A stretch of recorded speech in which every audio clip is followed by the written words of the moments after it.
The Ten Commandments and Moses and the Ants, Part 8 of 13, on Between Master and Disciples, given in English on April 15th, 2021.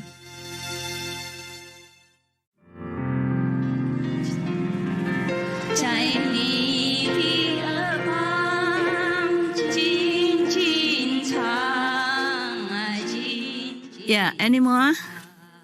Cannot think of anything? Too busy listening? Huh? Yes? No? Yes? Seems no more questions, Master. No more? You are sleeping, huh? Only me working, huh? Not fair. Okay, never mind. I'm glad to see you, and I'm glad that you're working for this noble work. Even more noble because you will not see how many people benefit from it. You probably understand that it will benefit the world, but you have not yourself seen it. And sometimes you hear it from hotline or other disciples told you, but you yourself don't know how much benefit your work is giving the world. So even then, you just have faith and do it, and believe in that. And that is very, very unconditional, very selfless. Because most people, when they do something, they want the satisfaction of knowing the result. You see what I'm saying? Yes. So they feel successful, feel happy. We don't even have this. We don't even have this luxury. But now and then we heard it from the hotline or from other disciples. Or at least you have faith. And that's very good of you. Okay? I want to thank you, all of you. And the people outside. Thank you, Master. Yes. Bravo. Thank you. Yes, I'm glad that your faith is so strong.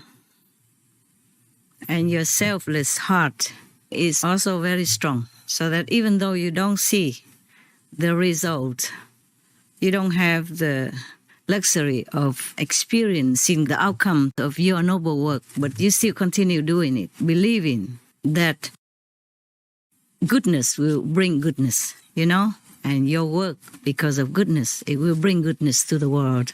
To be able to believe that, you must have a very good heart, a very noble intention inside you, even though you might be too humble to recognize that. And it's okay too. It's okay too. Because if we know too much, who knows, maybe our ego will pop up. Then it might be making trouble for our daily concentration in our work. Okay? Yes, Master. But believe me, your work is very powerful. You are helping the whole world. And not just the world, but the heavens, lower heavens, and the hell as well. And all the animals are thanking you. And the hell people are thanking you. Heavens are thanking you. Even though you, not all of you might see it. But it's all right. We don't have to be happy. We don't have to know the result of our work. But we understand that it is good because we are doing good. Right? Yes. Our work must bear some goodness, must bear some good fruit. Because it's good work that we're doing, the best work that we're doing. Even if we don't see, we don't hear, we know, we believe that it's good. Our work brings goodness to the world. And if you do believe it, it brings good to heaven as well, and to hell. And of course to the animals, obviously. More and more people become vegan because of Supreme Master Television. Of course, it's because of many other saints and sages and good people who are working outside there, okay? Outside of our circle. Like the vegan people, the vegan promoter people, the animal rescue people, the government who approve vegan or approve the end of animal cruelty, etc., etc. All of them are also working very hard and helping the planet. So it cannot be bad. It can only be good and better. Okay? Yeah. Yes. And for your unshaken faith, I congratulate you. And I'm very proud of you. And thank you, of course. Thank you. Thank you, Master. Thank you for being our inspiration, Master. You inspire us every day. For sure, I'm superwoman.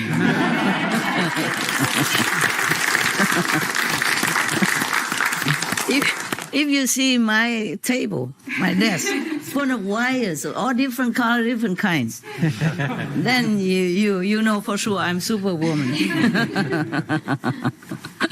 Because I don't know if any ordinary woman can live, sleep, and meditate or function in this kind of environment.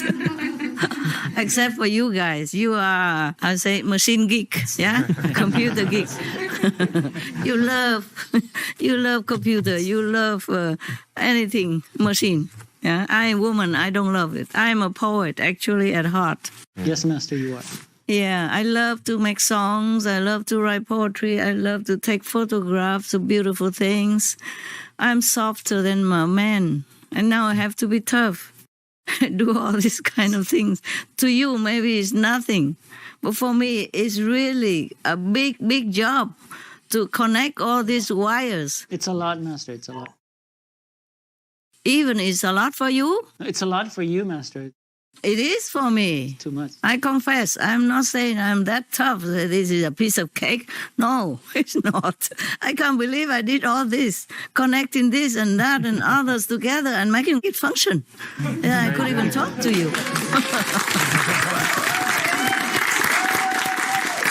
I wanted this long ago, yeah, but I thought it's not possible for a computer zero like me, yeah? Because although a superwoman like me, I don't know if tomorrow or next day we will have a chance to talk to each other. Okay, huh? Yes. Who knows? We take one day at a time. Whenever we can, we count it as a very, very miraculous blessing. Yeah? Okay? Yes. Yeah. All right.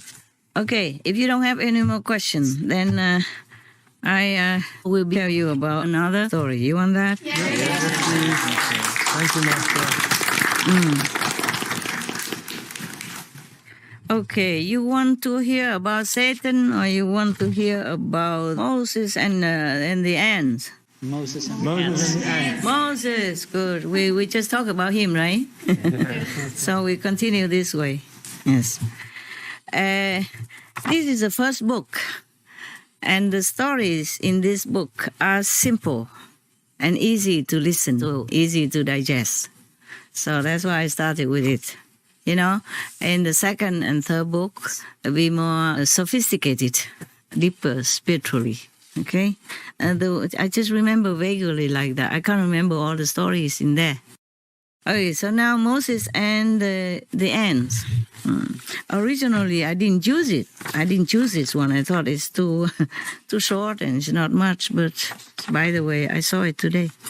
When Moses was on Mount Sinai and was blessed with the initiation and the 10 Commandments, I wonder if this was really God himself personally, or it was the master who transmitted to him all this initiation. You see that what we read is like initiation, yeah, the commandments and the silent remembrance of God, but not to speak loudly about God's name, yeah. Or in any occasion at random, it is forbidden. So it's like maybe there was a saintly master who gave him this initiation on the Mount Sinai. Most masters, they like to live on a mountain, you know, far away from the dust of the world. So maybe there was a physical master that gave him initiation and these 10 Commandments. And then God came down and told them.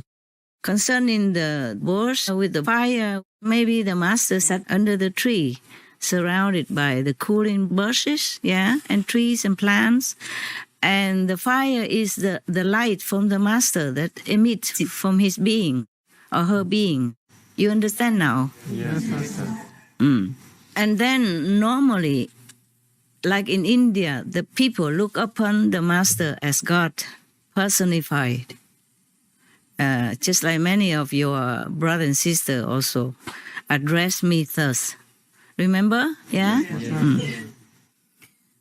Because I think the master represents God, and sometimes they call him or her God-man, or God-woman, yes, or Holy Mother from God, something like that.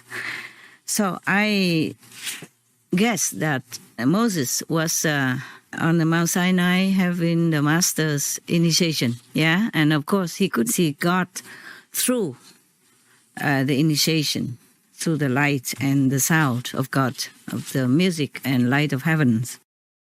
So now he was there on Mount Sinai, and then God gave him the 10 commandments. Afterward, Moses told Israel's descendants about God's 10 commandments, but they did not keep it. They did not believe Moses has seen God and the 10 commandments. And so they became idolatrous also, yes. They made not even just a statue of any past saint even, or any heaven or angels even. They made the statues of golden calf? Yes. Okay, yeah. And they worship that. Because one of Moses' brother or relative, family member, told them that I have a golden calf. You should believe in it. It's easier. What for you believe Moses when he said about God you don't even see? I have the golden calf, you can see. So you should worship the calf. So everybody listen to that person. Who was that? Was Moses' brother or cousin or I forgot. Anyway, you can see wherever there is a positive pole, there's a negative that spring up, yeah? Just like in Jesus' life or Buddha's life. There was Judas or there were other opposing him or the Buddha's cousin, yeah? Yes. Okay, now they even worshipped the golden calf instead of God. So God punished them with a big plague, and 30,000 people died from that pandemic. Oh, 30,000 is a lot for that time, yeah? Because there was only a small group of people who follow Moses out of Egypt. Remember? Yes. They were in Egypt and they were slaves working for the Pharaoh of Egypt at that time to build this and that and others, and they were treated like slaves.